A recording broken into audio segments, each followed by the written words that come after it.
you know. It's hair. And they weren't young. Oh, wow. Look at my safety. You have a We're gonna swimming plant a tree. This is a good example to see our topsoil. This is the diving well, and then that's the rest of the swimming pool down there. I'm gonna be able to do laps here. Did you see that? That's a good way. I took pictures of it because what a good, spot to see our topsoil. Yeah. So people ask me, what's up your soil here? Most of that on top. That's more than most places have, right? That must be an extra because it's usually like 4 inches. Sometimes you hit a bare rock.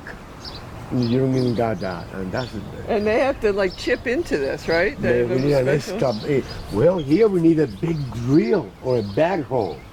But then you end up with those big rocks. So somebody came up with an idea of 3 yard wide bed, 3 feet, and he just drilled in the ground 3 feet down, and what does it bring up? All gravel. That there. Yeah, but then it's fine. Yeah. And then just put it back in there alone. And then if you want to put compost or anything, like you see there on top. Yeah. Don't put it on there with that. It's the worst mistake. I did it. I did it for a long time. Yeah. I say, watch the commercial people, the people that do it for a living. Watch what they do. And that's what they do. They put everything back.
Plants are on top so they don't sit in the water. Now the field is dry. Except this row here, that it comes. But from here on, I don't know, last time you were here, we didn't have the drip system. Yeah. And I just did you see the weeds here? So now this weed, one of the things I gotta do this week is this. And this grows like that in a week. I gotta come this week and go around the trunk and get this out by hand, these trees. And then I'm gonna put mulch. So you got sugar apple and guava here. Huh? Those are the Barbies, sugar apples. And then here, the regular guava, the red pear-shaped guava. All these rows. And then out there, papayas and the coconut. So this is what I'm doing. I am coming this way and I am taking a guava out, a guava tree out, because by the way, they are in containers. Oh wow! Hey, so what size container did you plant them in? I have it in a 3-gallon container. You can hardly see it. 3 gallons? Wow!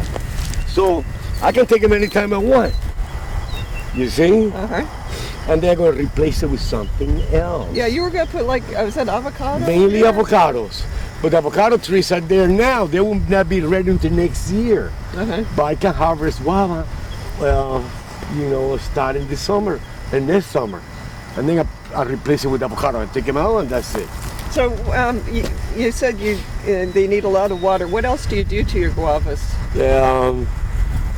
Fertilizer. They like a lot of fertilizers.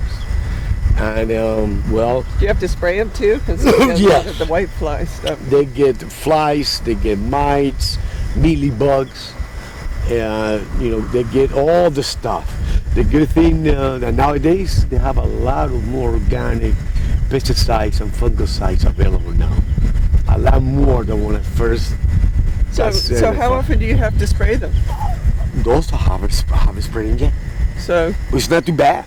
Yeah. It's not killing them. It's got a little something here, but then that thing just dies, goes away, and maybe the disease will slow down, and then they'll just keep growing. Anyway, I gotta take that out so they don't grow too tall. So you take the tender growth off so it branches out some more? Yes, they have to branch out. Right here you can see it already. Every one of those is going to be a branch.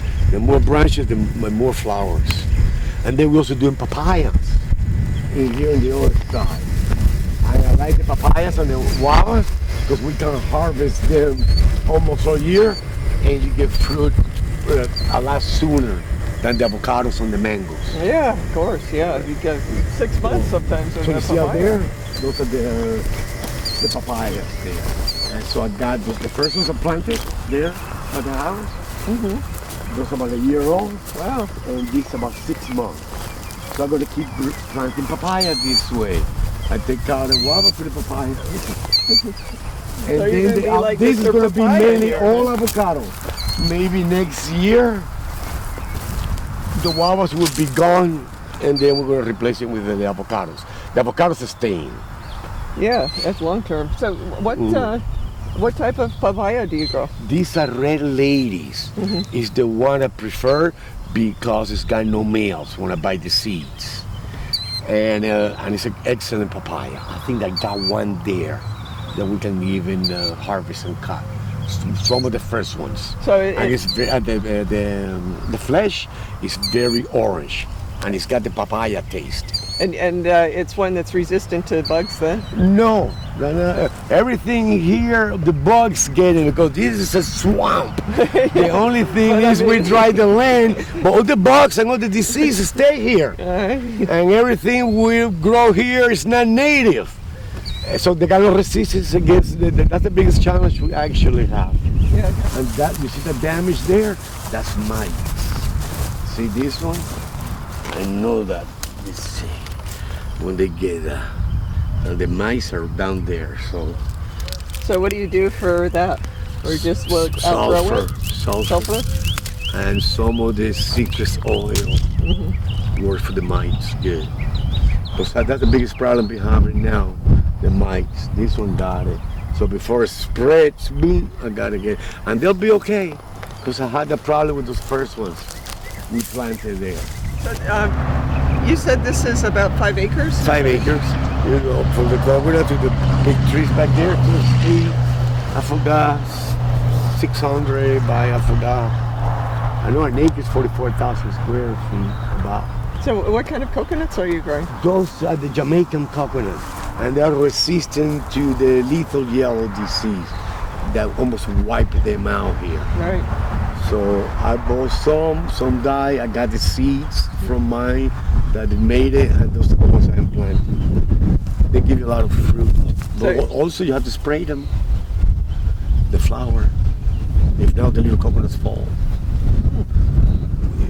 So you're growing those for selling the fruit then? Yes, everything that I'm growing here now is for for the fruit stand to sell it and retail it.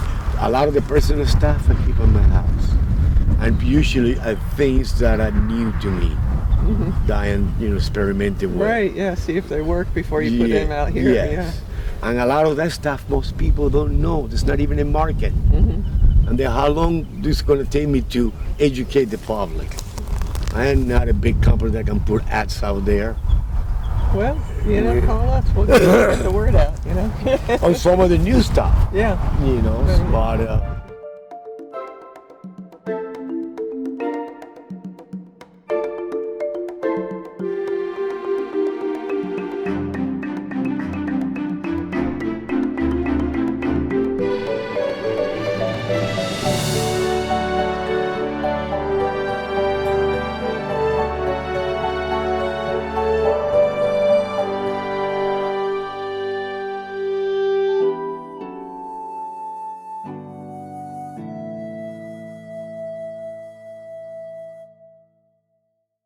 to the street. So this is going to be ready when? I hope this year. Yeah, it's also slower than you think. Yes, these are Hass avocados, and they're color coded. So you see, these are the ones that are gonna go over there.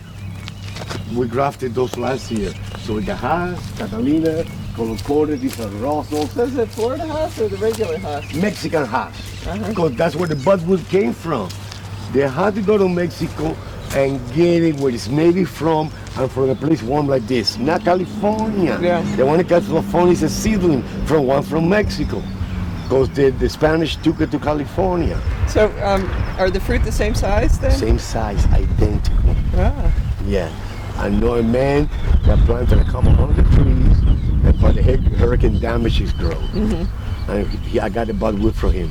He's a Mexican, so he knew where to go to get it. Sounds like I'm going to have to buy one of those from you. They fruit, I'll give you one. And then we're going to catch you, too. I was surprised the fruit so soon. So a lot of the stuff we're going to be selling there, you know, just like you do at your house, I'm going to start selling here. It's like almost mango color here. My sister speaks the colors. I let her pick the colors. So she like this and she like that green. So that belongs to your friend. I'm gonna take the fence down, remove those trees, see if I can save them, and then all of this here is gonna be parking all the way to the street, because we have a lot of tractor drivers here and farm equipment. Because Chrome Avenue, they're building a highway there. Yeah. So all the farmers have to get off it. For 100 years we've been using it. Yeah. For it. But I bet you that no tractor is going to get on that road now. So this one, Redland Road, is older than Chrome Avenue. It's going to be one of the main avenues. So I would take the fence down. So those guys, when they bring the tractors, they can just pull over. They don't have to drive in or anything. Because those are the people we're going to, try to have as customers. So you already are a popular guy. When you start opening this fruit stand and you're going to sell smoothies too, right? Yeah. You're going to be so popular. I don't know. Well, it depends what you do. As long as it's still good, right? Yeah, I always tell people, you got to have a good product and a good value. Like my trees, what I do, I'm not the best growers here. So what I got to do is match their quality, right? And then their price. And I believe that in anything that you do in business, those are the two main things.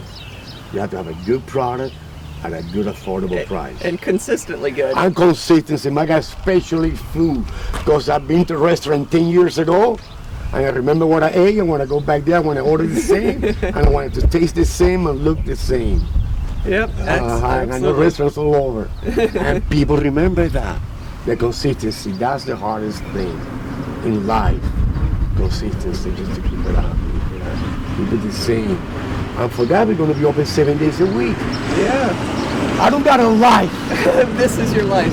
Well, my girlfriend used to tell me, get a life. Now I got too much of a life. I need to go back when I had no life, no responsibilities. And then inside here, check it out. We're still trying to see how we're going to design this.